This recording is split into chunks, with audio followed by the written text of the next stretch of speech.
Welcome to Fox 54 News at 6. I'm Kenesha Dees. Right off the top, let's jump straight into weather.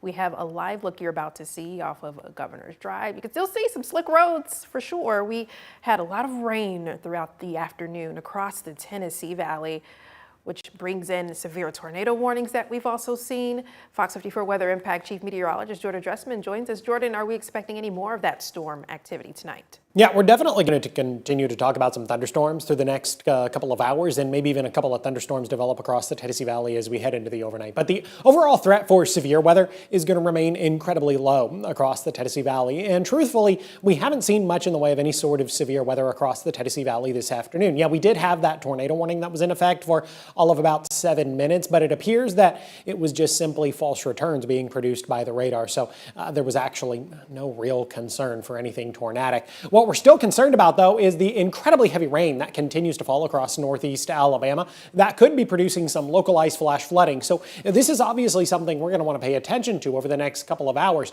Henniger, Sylvania, down into Rainsville, Fife, back into Fort Payne, Valley Head. We're talking about some pockets of incredibly heavy rain. Now, these storms are definitely making a little bit of noise. They're very visual, a little bit of thunder, a little bit of lightning thrown into the mix here. And we could be talking about some periods of gusty winds, wind gusts in excess of 35 or 40 miles per hour. But that activity well below severe limits. Other opportunities for rain in the forecast as we head into your Thursday. We'll talk about how that could impact Thursday night football here in just a bit. A shooting at an ICE detention facility in Texas left one person dead and 2 others hurt. It happened just after 6:30 this morning at the Dallas ICE facility on North Stevens Freeway. Officials say the shooter also dead. Right now, law enforcement officials are not releasing many details, but they say, quote, anti-ICE messages were engraved in shell casings found near the suspected shooter. Early evidence that we've seen from rounds that were found near the suspected shooter contain messages that are anti-ICE in nature. So far, officials have not released the identities of the 3 victims shot or of the shooter. They also say no law enforcement officials were hurt in the attack. That investigation is ongoing. Back here in the Tennessee Valley, a former Madison City Schools bus driver indicted Friday for having sexual conduct with a student. According to court documents, a grand jury found enough evidence against Azria Ashford, pictured here, to send the case to trial. Ashford turned herself into authorities back in February after a warrant was obtained for her arrest after an alleged incident back in August of last year. She remains free on a $25,000 bond. Aaliyah has identified a man who died after getting hit by a car in Hazel Green yesterday. The man, 34-year-old Justin Hovis, died when he was hit by a car in the 800 block of Butter and Egg Road. Hovis was pronounced dead at the scene. Aaliyah is continuing to investigate. The Morgan County Sheriff's Office say an inmate who left his work site in Hartselle back in custody. Officials say 27-year-old Nathaniel Springer was working with Morgan County Environmental Services when he walked away from the job site. After some time searching, deputies say they found Springer. Springer is in jail on contempt of court charges for not paying child support. Officials in Morgan County have identified the man who died yesterday in a crash involving an 18-wheeler on I-65. Coroner Jeff Chun said the victim was 69-year-old Hassan Niku. The crash happened when an 18-wheeler left the road and caught on fire. As you can see there, the crash closed all northbound lanes on I-65 near Priceville. And take a look at this. A pickup truck driver was injured this morning in a crash involving a Guntersville City school bus.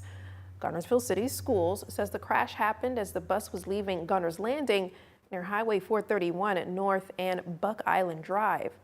7 kids were on the bus, with 1 taken to the hospital for observation while the others returned to school. The driver of the pickup truck was taken to Huntsville Hospital with serious injuries.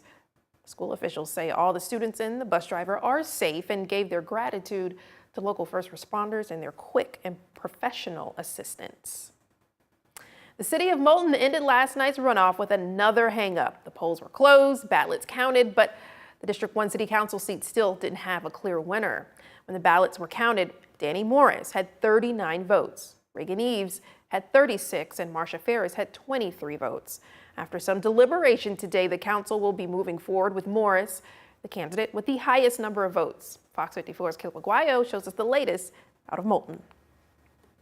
Three candidates fought in a close runoff for Moulton's District 1 City Council seat, with none of them getting the majority of the vote. But today, the Attorney General's office, the Secretary of State, and Moulton's municipal attorney decided to move forward with Danny Morris, the leading candidate with almost 40% of the vote. It's all based on a state Supreme Court ruling from 1993. The ruling says that the person receiving the highest number of votes for that office in the runoff election shall be declared elected. Emily Edwards with the City of Moulton said in a statement, Moulton will not hold a second runoff, and the person with the highest amount of votes in District 1 will be the winner. Danny Morris received the largest amount of votes in the municipal runoff election, and thus will be the new council member for District 1. The Attorney General's opinion came just hours ago, with the City of Moulton announcing the canceled runoff at about 2 p.m. Edwards says it was a long-fought race, and the three candidates campaigned all summer long, but in the end, it came down to people getting out to go vote. In total, in District 1, there were 99 votes in the general municipal election. In the runoff, there were 98 votes. So it was very close to the same amount as the original. I think it just come down to candidates getting out and campaigning, and that's what kind of moved the votes different ways. Morris says with him in the District 1 seat, there will be some big changes coming to Moulton. I'd just like to see the city ran in a little bit different, more efficient manner, but I don't see a lot of improvements happening.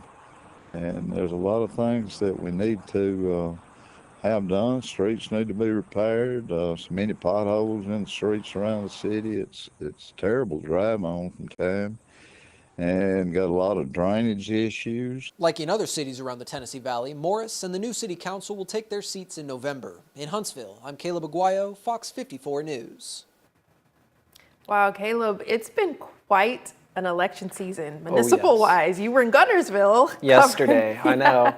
I've done one in Decatur, done one in Guntersville, and now I'm in Moulton today. In Moulton, yes. And I mean, they were talking about the voter turnout. It's just been very interesting to see the process and how the city and politics work. Very much has, I think. It's been kind of enlightening to me, honestly. You know, going into this job, didn't know everything there was to know about local politics, local elections and the like, but I think, you know, the past couple of weeks, the past month or so, I've learned quite a bit, it seems like. And then it got to a point with this story that the state had to come in and intervene. Yes. Would you think this was the first story in all of our municipal election coverage that we had state involvement? I think, as far as I'm aware, yeah.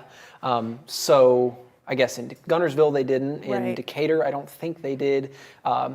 But here, it seems like they did have to bring them in because they were going to go to a second runoff, and they avoided that with the Attorney General's opinion today. All the more reason why every vote counts. Oh, absolutely. Especially municipal election, too. Mm-hmm. Yes. Thank you, Caleb. Thank y'all.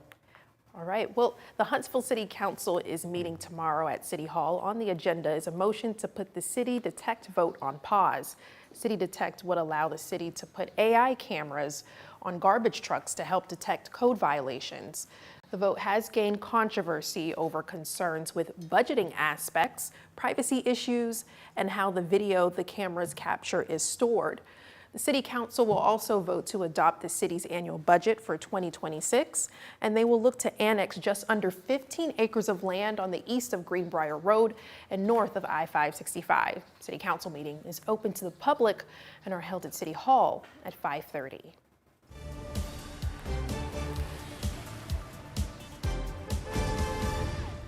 We do have a Fox 54 traffic impact alert for you. Work crews battled the rain as they entered day 3 of repairs on a major water main break in Huntsville. And it's been a night and day effort to get Slaughter Road just north of Madison Boulevard back open. Darkness, one of the challenges, and daylight brought another, as wet conditions made for a sloppy, muddy mess at the work site. Slaughter Road has been closed to all traffic at its southernmost point since a 36-inch pipe burst Monday afternoon. Officials suspect ground shifting from dry conditions caused the break. There's still no timeline for reopening the road. And 2 road closures originally scheduled for today are now rescheduled due to inclement weather. Oakwood Avenue will now be closed tomorrow for surface line installation. Beginning at 8 a.m., the outside eastbound lane of Oakwood Avenue and Chalet Lane to Dogwood Lane will be closed. Drivers are asked to plan alternate routes to minimize congestion and do be prepared for shifting traffic patterns and even possible delays. The closure expected to last until 3. And Old Big Cove Road from Highway 431 to Hayden Road will now close Tuesday morning for surface line work. The road closure starts at 8 a.m. Officials expect the closure to last between 4 to 6 hours.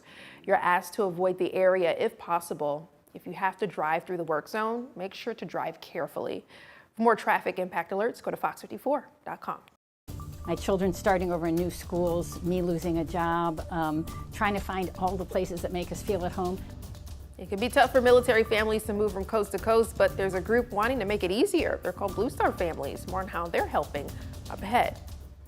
High school football season in full swing. We spoke with a doctor in the Tennessee Valley on how to keep preventable injuries from happening. Stay with us.